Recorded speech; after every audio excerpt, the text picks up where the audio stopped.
Buen día, hermano, buen día, hermana. Te queríamos compartir la lectura del texto del Evangelio para este domingo 14 de agosto, que está en el Evangelio de Lucas, capítulo 12, versículos del 49 al 56. Acordate que igual podés acompañarnos en forma presencial todos los domingos a las 11 de la mañana en Avenida Rivadavia 4050 en la Iglesia Metodista del barrio de Almagro. Dice Lucas en el Evangelio, en el capítulo 12, del 49 al 56, es el mismo Jesús el que habla y dice la frase: yo he venido a prender fuego en el mundo y como quisiera que ya estuviera ardiendo. Tengo que pasar por una terrible prueba, como sufro hasta que se lleve a cabo. ¿Creen ustedes que he venido a traer paz en la tierra?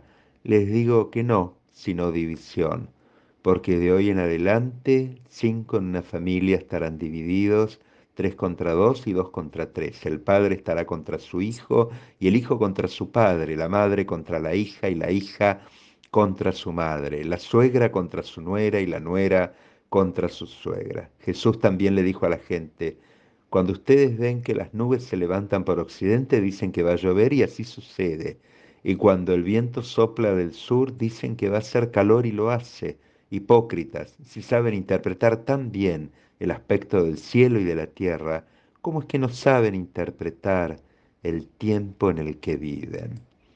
Y esto es lo que dice el Evangelio, tremendas palabras, y me quedaba pensando en cuánto nos cuesta a veces entender algunas señales, signos que vemos habitualmente. Por ejemplo, las señales de tránsito, pensaba, y de reglamento que realmente nos confunden porque creemos a veces que son universales y no, uno va cambiando de país y va cambiando el sentido de la reglamentación, los signos y las señales de tránsito. Y uno aprende que también el desconocimiento de ciertas señales no evita la multa, ¿sí? Siempre la excusa para no pagar la multa es: pero yo no sabía. Bueno, el desconocer la falta no quita que la falta no tenga una penalidad, ¿no? Esto es así y aún en casos más dramáticos donde hay perjuicio para terceros, pero sin llegar a ser tan drásticos. Existen factores en nuestra vida que obviamos, ya sea por indiferencia, ignorancia o negligencia.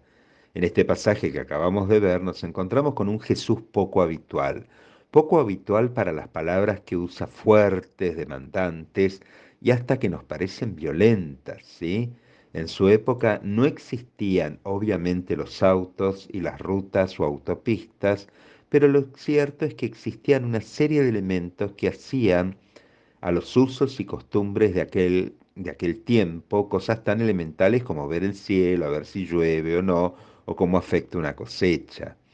Recordemos que estas palabras tienen sentido dentro del contexto total del Evangelio. Un Jesús que había emprendido su marcha hacia Jerusalén, como dice en el capítulo 9 Lucas, y una marcha que tiene que ver con la crucifixión, la gloria y también ese juicio que se da en el medio para llegar a su muerte. Un Jesús que necesita señalar no solo la nueva vida que el reino trae, sino también el compromiso que esto trae aparejado. Empezar hablando de reglamentaciones de tránsito tiene que ver no solo con este tiempo, sino con todos los tiempos. Ya hace mucho, en tiempos antiguos, habían cosas que se podían hacer y otras que no. En este proceso de aprendizaje legal, por así decirle, no solamente estaban contempladas las leyes fariseas, sino también las leyes de Roma. El Imperio Romano, en esa región, en la Palestina del siglo I, hacía uso de sus propias leyes dentro de los estados que conquistaba, al igual que para los discípulos en tiempos tan remotos. Hoy para nosotros también es importante ver y definir cuáles son las leyes que nos gobiernan. Los estados romanos gozaban siempre de tranquilidad permanente. Esto no era porque la gente estuviese feliz o con la panza llena. La Pax Romana gobernaba cualquier sitio donde las tropas estuviesen, una paz que contemplaba la ausencia de violencia por medio de más violencia. Los gobernadores de cada región ocupada debían tener especial cuidado con esto, ya que sus cabezas mismas estaban en juego. Esa paz romana era un gran estado de sitio donde nadie podía causar disturbios o reunirse en gran cantidad en las vías públicas. A esta legalidad exportada de reglas y leyes también se habían acostumbrado los judíos de aquella época. Las prácticas y costumbres de otros pasaban a formar parte de su propia vida. Nosotros y nosotras estamos llenos de prácticas y costumbres sociales todo el tiempo, desde los modelos de nuestra familia hasta los modelos económicos, sociales, todo influye en lo que somos. Por eso cuando nos preguntamos por el mensaje del Evangelio y cómo influye en nuestras vidas, el mismo mensaje está mediado por estos otros mensajes y factores que confluyen todos en nuestra vida. Por ende, Jesús propone un cambio radical a la sociedad de su época. Ese mismo cambio nos propone el Evangelio a nuestra vida ahora. Poder vivir a pleno esta vida nos expone a un sinnúmero de desventajas frente al que ignora o por negligencia, hace que no sabe, sabiendo que hace lo contrario. Cuanto más fácil, pienso yo, sería nuestra vida sin tener que pensar en los demás, o por lo pronto un poquito menos. Cuánto más fácil sería no tener que andar respondiendo los llamados de nuestra puerta de aquel que necesita algo de comida o de atención. Cuánto más fácil sería no tener que disponer de unas horas los domingos para ir al culto y dedicarle mejor a nuestro ocio creativo. Siendo momentos históricos tan lejanos unos de otros, los tiempos suyos no eran muy distintos de los nuestros, creo, en algún punto. Ni la solidaridad era algo nuevo, ni tampoco el egoísmo.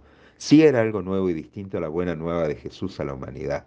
Un gobierno distinto y radicalmente diferente. Un reino donde el amor es el pago y el vuelto. Un gobierno donde el primero que hace solidaridad es el mismo gobernante, que en este caso es Dios. Un gobierno, diríamos, que no va a tener periodos eleccionarios, ya que estará por siempre con nosotros. Es esta nueva realidad que Jesús instaura en la humanidad lo que escandaliza y desnuda.